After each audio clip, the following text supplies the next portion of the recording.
Hello everyone, this is Jackie, back again with another mini vlog.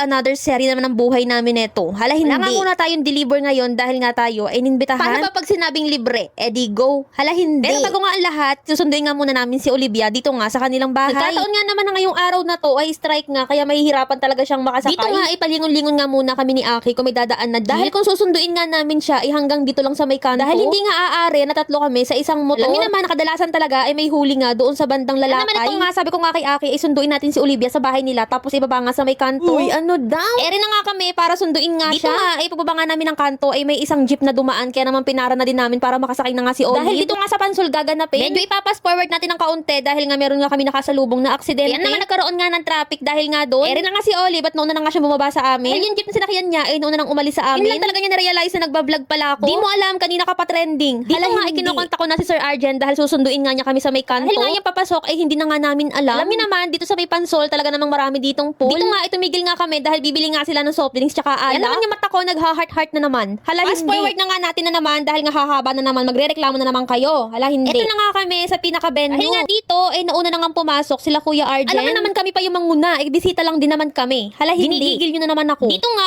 pagpasok nga namin nagulat nga ako dahil kakaunti nga lang kami. Bago nga ang lahat ipaparking nga muna ni Aki itong motor. Bago natin umpisahan ng lahat-lahat ng ito. Dahil mas excited pa kayo kaysa sa amin. Hala hindi. Dito nga pagkababa nga namin ng motor at pagka-park ng motor ay talaga namang inisikaso nila kami. Salamat! Dito nga medyo nahiya talaga kami nila Olive dahil nga puro pamilya nga ni Sir Arjen ito. Dahil kami nga lang talaga yung inimbitahan niya. Nakatuwa lang kasi banding nila para sa pamilya nila kami pa talaga isinama niya. Hindi po kami bisita dahil kami po ay mga buhisita. Hala hindi. Habang kumakain nga kami dito ay may lumapit nga sa amin. Nagtatanong nga siya kung nagba-vlog nga daw kami. Yan naman ayan nga napa-hello siya. Tapos nga nagtanong nga siya kung ano nga daw page namin. Dahil nga chismosa nga tayo ito nga share ko na sa kanya. Hala hindi. Matapos nga makakain ito na nga at nagsiupuan na nga sila para maumpisa na nga yung alak. Kaya nga iniyakan ko nga si Olive na maggala nga muna kami. Dahil may load nga ang babaeng ito kaya naman ayan nga nagpa-TikTok nga. Di naman tayo TikTokers pero go na yan. Hala hindi. Maya talaga mababash na naman tayo nito. Di ko na nga alam kung saan papunta ang sayaw na ito. Ayun nga dahil nga na-perfect niya na nga yung gusto niyang sayaw at siya lang talaga ang natuwa sa sayaw na yun. Hinayaan ko na nga lang din. Kala ko nga solved na siya doon sa TikTok namin ay hindi pa pala dahil hanggang dito nga nagpa-practice pa rin siya. Kaya naman go mo yan. Ito na talaga yung literal na tinamaan na ng alak. Dito nga